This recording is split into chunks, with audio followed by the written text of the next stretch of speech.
Өөрийн харилцагч банкныхаа ATM-ээс гүйлгээ хийвэл 50-аас 100 төгрөг, за харин бусад банкны ATM-ээс гүйлгээ хийвэл 500 төгрөгийн шимтгэлийг иргэд төлж байна.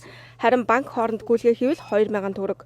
За мөн зээл аваад авсан зээлийнхээ 0.1%-ийг шимтгэлт гээд банкны шимтгэлүүд хөвөрч байна. Бүр түнчлэн зарим банк үйлчилгээний төлбөр хэмээн 100 төгрөг татаж үйлчилгээгээ үзүүлж авах жишээтэй. Дээрх бүх шимтгэлийн асуудалд иргэд шүүмжлэлтэй ханддагч банкны шимтгэлүүд буурах бус харин ч нэмэгдсээр байна. Тухайлбал Хаан банк ATM-ийн гүйлгээ тутамд өөрийн банкны харилцагчдаасаа 50 төгрөгийн шимтгэл татдаг байсан бол 150-аас 200 төгрөг болгон нэмсэн байна.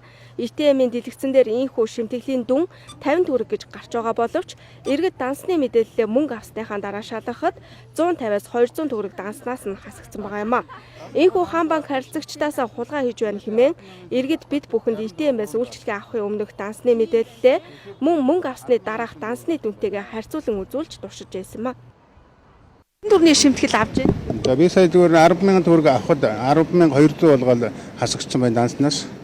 Тэгсэн мөрчлөө тэр банкныхаа дэлгэцэн дээр болохоор тэр ATM-ийн дэлгэцэн дээр шимтгэлгүй гэд бичсэн 50 төгрөгийн шимтгэл хураах үгүй гэхээр тэр шимтгэлгүй юм шиг харагдлаа мөрчлөө таанаас нь данснаас нь 200 төгрөгийг татаад авчиж байна. Энэ бол тэгэл иргэддээ хэлэхгүй авж байгаа учраас хулгай ч юм уу дээрэм маягийн боловсон хулгай болоо гэж би ойлгож байна.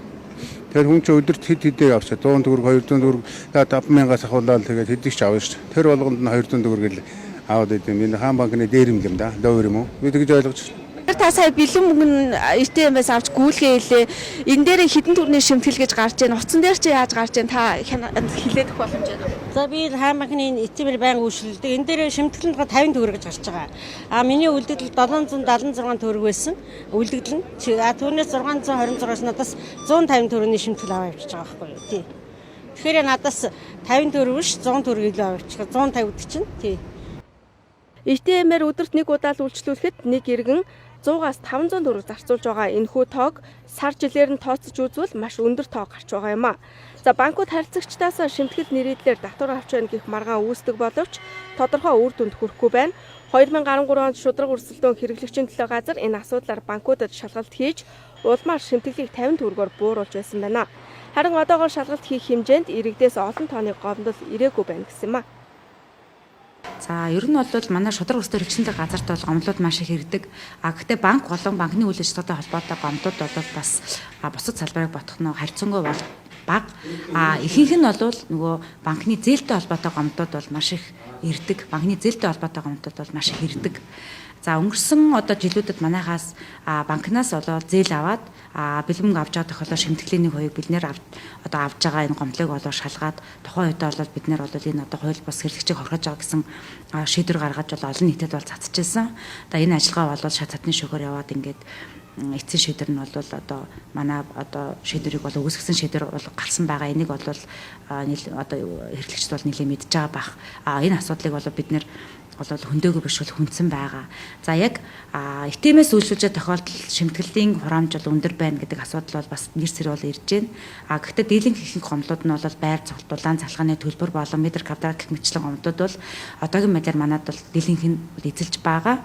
Магадгүй энэ ATM-тэй холбоотой гомдлууд их хэмжээгээр ирсэн тохиолдолд бид нар шалгалтаар оруулах тийм асуудал байдаг.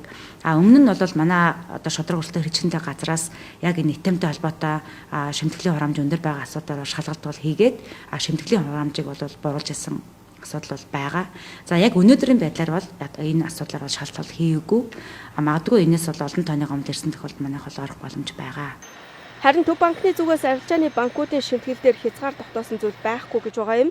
За иймээс банкуд шимтгэлээ өөрсдөө тогтоож мөн хөндлөнгийн хяналтгүйгээр иргэдээс шимтгэл авч байна. Харин иргэд өндөр хүү төлөн байж авсан зээлээс нь шимтгэл авч байгааг. За мөн данснаас мөнгө авах тутамдаа шимтгэл төлж байгаадаа бохимдож шудраг өрсөлдөөн хэрэглэгчийн төлөө газарт ханддагч энэхүү зарга нь шүүхтэр ундаг тогтолцоо бат бих оршиж байгаа юм а.